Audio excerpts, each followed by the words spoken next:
Welcome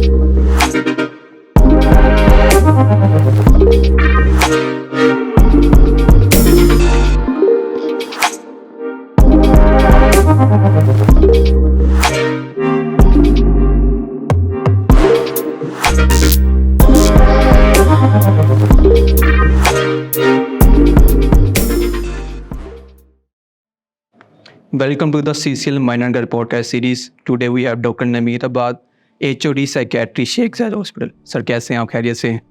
ji, thank you very much for your invitation. Imagine sir firstly तो आज हमारा जो टॉपिक है मैं उसके हवाले से आपको बताना चाहूँगा, that is mind and gut connection. Sir mind and gut connection की अहमियत क्या होती है?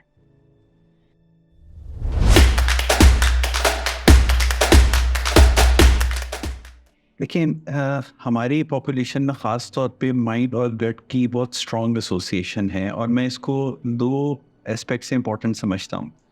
फॉर एग्जांपल, अगर एक इंसान को साइकेट्रिक इलनेस है तो वो कई दफ़ा उसको गट के सिम्टम्स आने लगते हैं और बहुत कॉमन है कि पेशेंट कई गैस्ट्रोएंटरोलॉजिस्ट के पास इस प्रॉब्लम के लिए प्रेजेंट करते हैं। उनको गट के मुख्तलिफ सिम्टम्स होंगे, जैसे उनको कभी लूज मोशन आएंगे, कभी उनको कॉन्स्टिपेशन की कंडीशन एक्सपीरियंस करते हैं।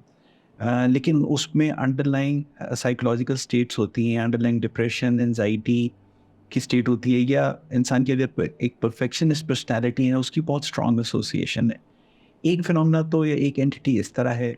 दूसरी एंटिटी ये भी होती है कि अगर एक इंसान को जेन्युइनली कोई मैदे का प्रॉब्लम है, फॉर एग्जांपल स्टमक अल्सर है, स्टमक कैंसर है, स्टमक हेपेटाइटिस है, तो ऑब्वियसली आप जब भी बीमार होते हैं तो उसके साथ भी आपके अंदर कई दफ़ा डिप्रेशन और एंजाइटी के सिम्टम्स आते हैं, बट उसको हमें डिफरेंट वे में एनालाइज करना होता है। सो ये दोनों की बड़ी स्ट्रॉन्ग एसोसिएशन है और दोनों एग्जिस्ट करते हैं हमारे पॉपुलेशन में।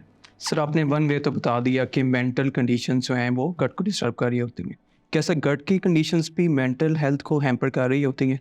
देखिए, ऑब्वियसली हम एक ह्यूमन बीइंग हैं और जब भी हम बीमार होते हैं तो हम थोड़ा सा परेशान होते हैं। उसका गट से कोई स्पेशल ताल्लुक नहीं है। अगर फर्ज करें आपको हार्ट अटैक हुए तो आप थोड़े से एंक्शस होंगे। अगर आपको स्ट्रोक हुआ तो आप परेशान हैं। अगर आपके किसी नौजवान की खुदा खासा डेथ हो गई है या वो बीमार है तो भी आप परेशान। सो ऑब्वियसली जब हमारी लाइफ में डिफ़िकल्ट सिचुएशंस आती हैं उसके साथ हमारी मेंटल हेल्थ अफेक्ट करती है।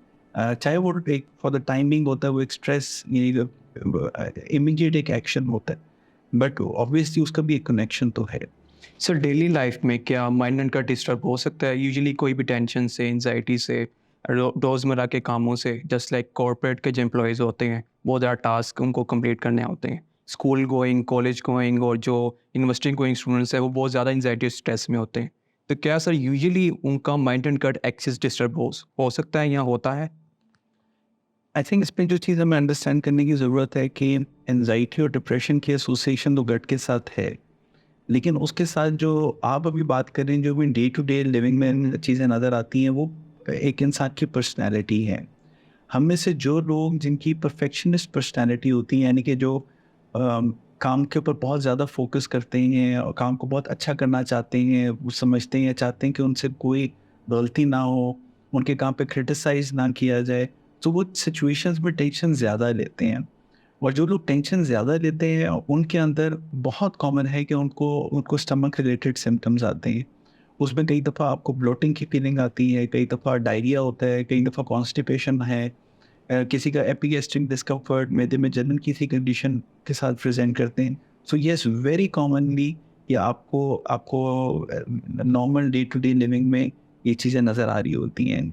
और जो लोग वर्किंग क्लास के होते हैं, जो स्पेशली अपनी वर्क लाइफ में बहुत ज़्यादा परफॉर्मेंस की तरफ फोकस करते हैं, उनमें ये सिम्टम्स होते हैं। सर आप ऐसे पेशेंट्स को कैसे मैनेज करते हैं जो गट ब्रेन एक्सिस डिस्टर्ब के साथ आपके पास आ रहे होते हैं? आई थिंक जो इसमें सबसे ज़्यादा इम्पोर्टेंट है कि हम आइडेंटिफाई करें कि अंडरलाइंग प्रॉब्लम क्या है। एक तो पेशेंट को प्रॉब्लम उन गट के सिम्टम्स के साथ आती है और जनरली हमारे यहाँ लोग एंजाइटी, डिप्रेशन और पर्सनालिटी के ट्रेट्स को आइडेंटिफाई बहुत कम करते हैं। वो जनरली प्रेजेंट करते हैं कि मेरे मैदे में जलन है, मुझे लूज मोशंस आते हैं। लेकिन अगर हम जब तक इसको अंडरलाइंग प्रॉब्लम को असेस नहीं करेंगे तब तक हम उसकी राइट ट्रीटमेंट की तरफ नहीं जा सकते। और उसकी असेसमेंट में हमें अगेन ये असेस करना है कि but we are dealing with depression, anxiety, कोई और साइकेट्रिक कंडीशन है जैसे ईटिंग डिसऑर्डर्स भी हो सकते हैं, या कई दफ़ा पर्सनैलिटी, क्योंकि सबसे जो कॉमन मेरे नज़दीक एस्पेक्ट होता है वो पर्सनैलिटी का एक कंपोनेंट है।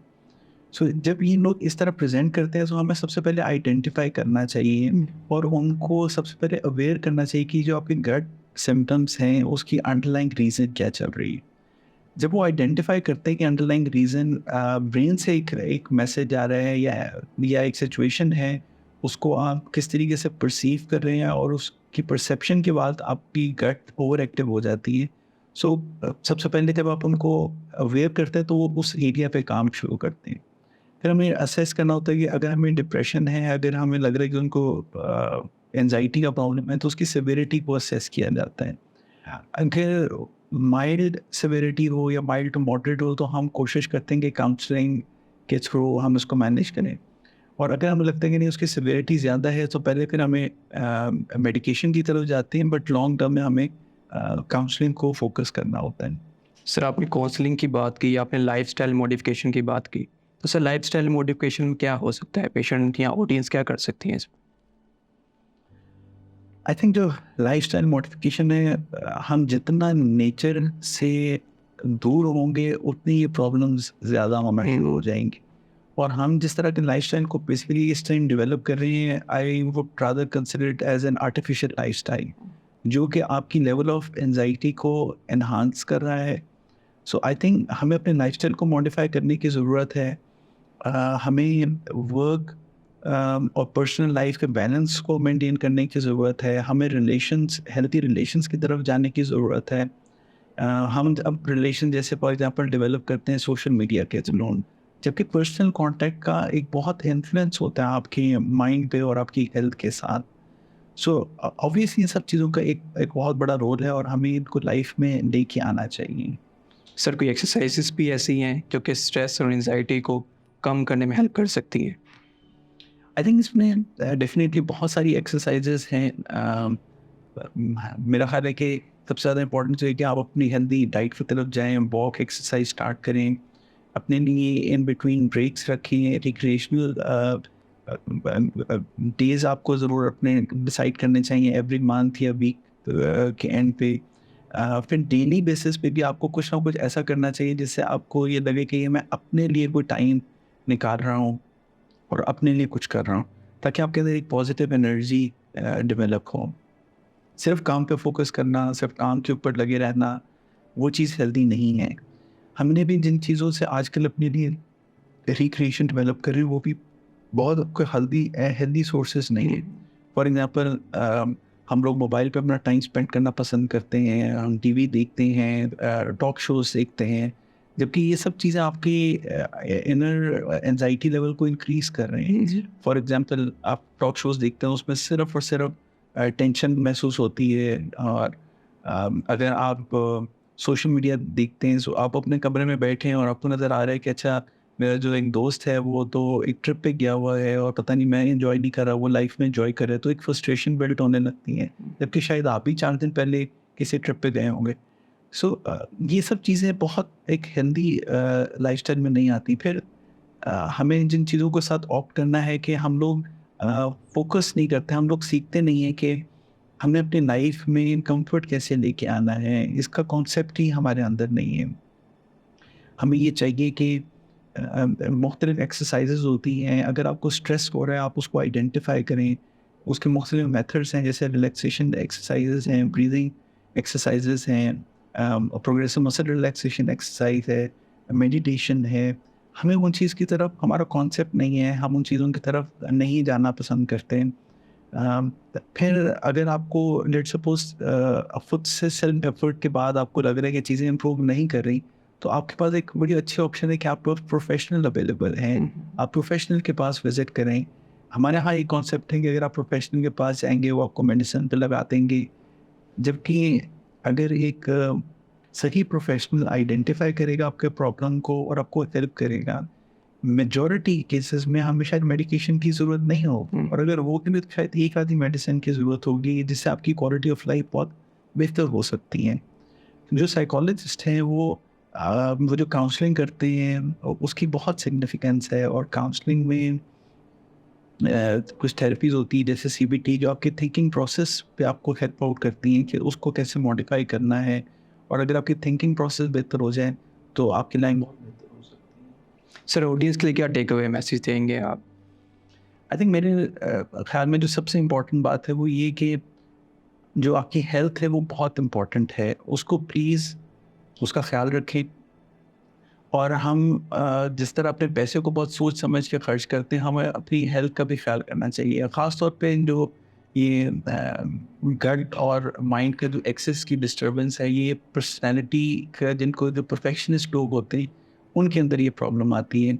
सो उन लोगों के लिए ये कि वो मैं उनको, जैसे मैं अक्सर पेशेंट्स को भी मैसेज देता हूँ कि आप अपनी जो आप बहुत अच्छा काम तो कर रहे हैं but it is at the cost of your health. तो अपनी प्लीज़ जो अपने से एक्सपेक्टेशंस हैं वो 100% की बजाय उस एक्सपेक्टेशन को थोड़ा सा कम करें। अगर काम में थोड़ी सी कमी भी हो जाती है और आपकी हेल्थ अच्छी रहती है, सो उस पर कोई बहुत ज़्यादा इशू नहीं है। Thank you. Thank you so much, sir, for providing valuable information. Thank you for watching CCL Mind and Gut podcast series.